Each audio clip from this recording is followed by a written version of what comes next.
Sir, हम जानना चाहेंगे कि जिस डिप्रेशन की हम बात कर रहे हैं, अवसाद की बात कर रहे हैं, ये मूल रूप से है क्या?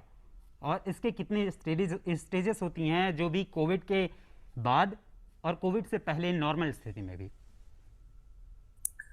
डिप्रेशन एक तरह का समस्या है जो कि कोविड बाद भी लोगों में हो रहा है। हम्म। और कोविड के पहले भी ये जो लोग रोगी इससे हैं उनको भी दिक्कतें रहती थी। और हम्म। जो प्रॉब्लम सामने आती रही उनके पहले भी जी। वो बराबर उस तरह से बनी रही। लेकिन कोविड के बाद का डिप्रेशन हमारे लिए मायने ज्यादा रख रहा है, हम्म। क्योंकि जिनमें डिप्रेशन की स्थितियां नहीं थी उन्हें भी कोविड के दौरान ये दिक्कतों का सामना करना पड़ा। हम्म। और एक तरीके से तनाव, अगर हम बोले कि मानसिक तनाव, स्ट्रेस जिसको हम लोग हम्म। बोलते हैं, तो इस कोविड के दौरान पेशेंट में ये बहुत ज़्यादा देखने को मिला कि कहीं मुझे कोविड ना हो जाए, और अगर मुझे नहीं होगा तो मेरे परिवार को ना हो जाए, और अगर परिवार में किसी को हो गया या मुझे हो गया तो इलाज मिल पाएगा कि नहीं मिल पाएगा। इस तरीके की ऐसी नेगेटिव थॉट्स, नकारात्मक सोच ने जन्म लिया जो हम्म। आदमी पहले से ही प्रिज्यूम्ड होने लगा। तो स्ट्रेस ने एंजाइटी को क्लियर किया, जी। और एंजाइटी धीरे धीरे लोगों में उस समस्या को बढ़ाने लगी। स्ट्रेस और एंजाइटी इंड्यूस्ड डिप्रेशन क्रिएट होने लगा, हम्म। और ये डिप्रेशन लोगों में बढ़ने लगा। हम्म। और खास तौर से उनमें ज्यादा देखने को मिला जो अपना ट्रीटमेंट लेने के बाद घरों को वापस आया, जिसको हम कहते हैं पोस्ट कोविड।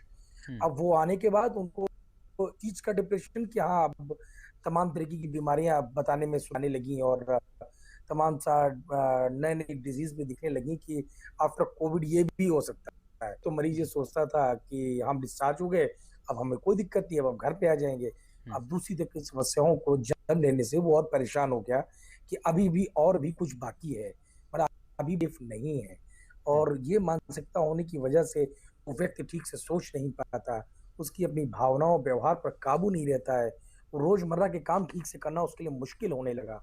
हम्म। और जब हम किसी के बारे में ये सब चीजें बहुत इस तरीके से स्पष्ट रूप से सोच नहीं पाते हैं, तो और बराबर हमारे दिमाग में चीजें ऐसी चलती रहती है, तो उसे उलझन डेवलप कर जाती है, जिसको हम लोग जी। एंजाइटी बोलते हैं। हम्म। और ये अचानक विकसित होती है, या विकसित होने में कुछ घंटों का समय भी लग सकता है। हम्म। और आमतौर पे इसमें नींद का ना आना, हार्मोन संबंधी समस्या का होना, नशे आदि की समस्या भी किसी में रही है तो लोगों में भी ये बढ़ जाती है। हम्म। आर्थिक और व्यक्तिगत समस्याएं, अपने परिवार को लेकर, अपने काम, जो समाज में अपने अपने काम धंधा करते हैं, व्यवसाय करते हैं, नौकरी कर रहे हैं, उन सब को लेकर फाइनेंशियल। तो डिप्रेशन इस तरीके से कब बन जाता है किसी भी एक न्यू पेशेंट में।